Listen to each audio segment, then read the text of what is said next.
আসসালামু আলাইকুম এভরিওয়ান। আজকে আমি একদম ভিন্ন ধরনের একটি রেসিপি তৈরি করে দেখাবো আপনাদেরকে। তৈরি করছি সরিষা ফুলের পকোড়া অথবা সরিষা ফুলের বড়াও বলতে পারেন। এই পকোড়াটা খেতে কিন্তু অনেক বেশি মজার হয়। গরম গরম ভাতের সাথে এই পকোড়াটা অনেক বেশি ভালো লাগে। প্রথমে আমি এখানে সরিষা ফুল নিয়েছি, গাছ থেকে একদম টাটকা ফুল উঠিয়ে নিয়েছি। এই ফুলগুলো দিয়েই আমি পকোড়াটা তৈরি করছি। সো প্রথমে ফুলগুলো আমি খুব ভালোভাবে ধুয়ে নিয়েছি। ধুয়ে নিয়ে হাত দিয়ে একটু ছিঁড়ে ছিঁড়ে নিচ্ছি। আপনারা চাইলে ছুরির সাহায্যে এরকমভাবে কেটে নিতে পারেন।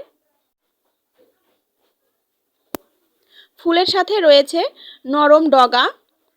এই ডগাগুলো একদম নরম, যে কারণে খুব ভালোভাবেই সেদ্ধ হয়ে যাবে।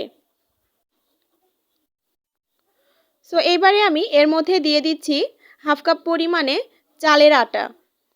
আপনারা এখানে চালের আটার পরিবর্তে বেসন বা ময়দাও ব্যবহার করতে পারেন। এরপরে দিয়ে দিলাম মসুরের ডাল বাটা। এখানে যে কোনো ধরনের ডালই ব্যবহার করতে পারেন। এখানে আমি মসুর ডালটাই বেটে ব্যবহার করছি।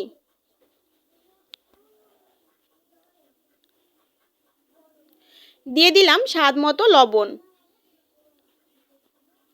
এরপরে দিয়ে দিলাম অল্প একটু পরিমাণে আদা, রসুন ও জিরা বাটা।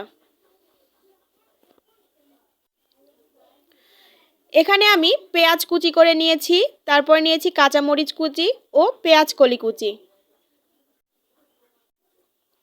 এই সবগুলো উপকরণ একসাথে আমি ঢেলে দিলাম। দিয়ে দিলাম পরিমাণ মতো হলুদ গুঁড়ো। এবারে খুব ভালো করে হাত দিয়ে মেখে নিতে হবে।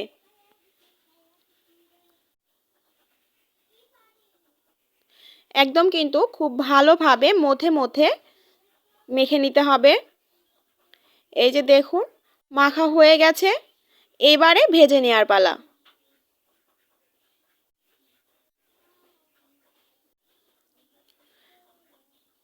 তেল গরম হয়ে আসলে আস্তে আস্তে করে সব পকোড়াগুলো আমি দিয়ে দিচ্ছি।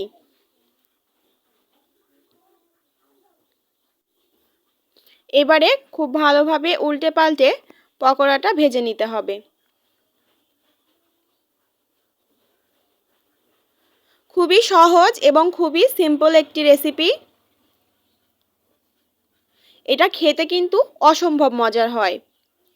আপনারা অবশ্যই একবার হলেও এইরকমভাবে সরিষা ফুল দিয়ে পকোড়া তৈরি করে খেয়ে দেখতে পারেন। আশা করি আপনাদের ভালো লাগবে।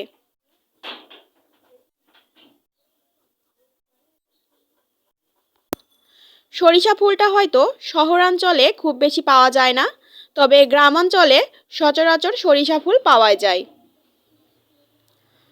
সো এইরকমভাবে খুব ভালোভাবে দুই পাশ উল্টে পাল্টে আমি পকোড়াগুলো ভেজে উঠিয়ে নিয়েছি। সো ফ্রেন্ডস, কেমন লাগলো আপনাদের কাছে সরিষা ফুলের পকোড়া রেসিপিটি? আশা করছি ভালো লেগেছে। ভালো লেগে থাকলে অবশ্যই একটি লাইক দেবেন। আর এরকম নিত্য নতুন ভিডিও পেতে চাইলে আমার চ্যানেলটিকে সাবস্ক্রাইব করে আমার পাশেই থাকবেন। সকলে ভালো থাকবেন, সুস্থ থাকবেন। আজকের মতো বিদায় নিচ্ছি। দেখা হবে পরবর্তীতে নতুন কোনো রেসিপি নিয়ে। আল্লাহ হাফিজ।